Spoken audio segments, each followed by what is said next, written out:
Hello，大家好。咁咧，今日星期三啦，天氣好好啊，甚至乎係有啲熱咗啲添。咁就啱啱我代咗課今日，咁所以咧就返咗屋企樓下就冇返屋企住啦，順便等埋 Sophie 放學先至一齊返屋企。咁咧今日就想分享一個今朝早好少好少嘅片段啦，其實就係琴晚因為我夜晚有個 client 要見啦，見個 coaching 嘅客，咁跟住爸爸咁啱又有主日學要教，咁所以咧就我哋兩個都臨瞓前要做嘅平時嘅 routine 咧都改晒。咁我就早少少同佢讀咗聖經先啦，咁然之後我就話俾佢聽，你而家剩低嘅時間到你瞓覺之前可以做咩做咩做咩，咁啊講晒俾佢聽，咁就叫佢自己 get ready 啦。咁去到9點鐘到啦，咁我同佢講，我9點開始要見 client，咁我就話俾佢聽，你可以搞掂晒啲嘢之後咧，就你可以臨瞓之前睇15分鐘嘅書，咁就瞓覺啦咁樣。咁其實我都冇理佢，因為我見個 client 都會見到10點幾，咁所以我完咗佢就瞓咗覺㗎啦，我知道。咁但係佢瞓覺之前發生咩事咧？其實我都冇乜留意。咁但係搞笑嘅咧就係今朝早我臨出門口嘅時候咧，佢追到我出門口，就係想同我講一樣嘢。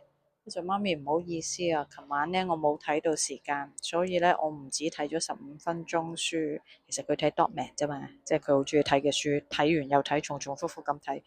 咁咧就睇到過咗時間，佢話啊我冇留意，唔知睇完已經唔知指住6定7咁樣啦，同我講。咁我就我嘅反應係咩咧？我嘅反應就係 OK，好多謝你咁誠實話俾我知喎。咁我就好啦，我就趕住出門口啦。其實咁，但係我都好，即係我其實出門口時候，我自己都好開心嘅，因為其實我呢個女係誒，佢如果講咗大話，或者有啲嘢隱瞞唔講咧，其實佢自己會好囉囉攣，好囉囉攣嘅。咁所以我知道佢可能都係唔想囉囉攣啊，又唔想唔話俾我知啊，又唔想我唔知點樣從唔知邊度發現咗佢做咗啲咁嘅嘢啊。咁但係其實都唔係咩嘢事啫，係啦。咁佢又唔係話打機打到好夜啊乜嘢，咁只不過係睇書。咁所以其實不過我知道佢就算真係如果佢匿埋打機，佢都會話俾我知嘅，係啦。咁但係佢都好少，我都冇見過佢咁樣發生。But anyway，我就係想講嘅就係，即係我好欣賞我女自己會識得咁樣同媽咪去坦白，which is 佢唔講我真係唔知嘅。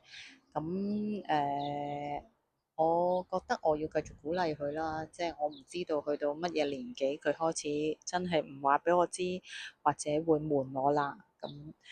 但係到而家佢9歲，佢會繼續同我講，咁我就希望佢繼續同我講啦。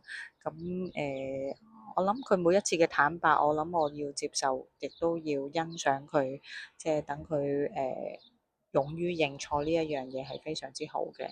咁所以都要繼續鼓勵佢，如果佢真係有啲嘢做錯咗，就不妨坦白話俾爸爸媽媽聽啦。咁我啱啱 plan 過嚟咧，其實因為我頭先見到一隻好細隻、好細隻嘅松鼠仔，但係我 plan 咗過嚟之後，佢又唔知走咗去邊啦，咁所以就影唔到啦。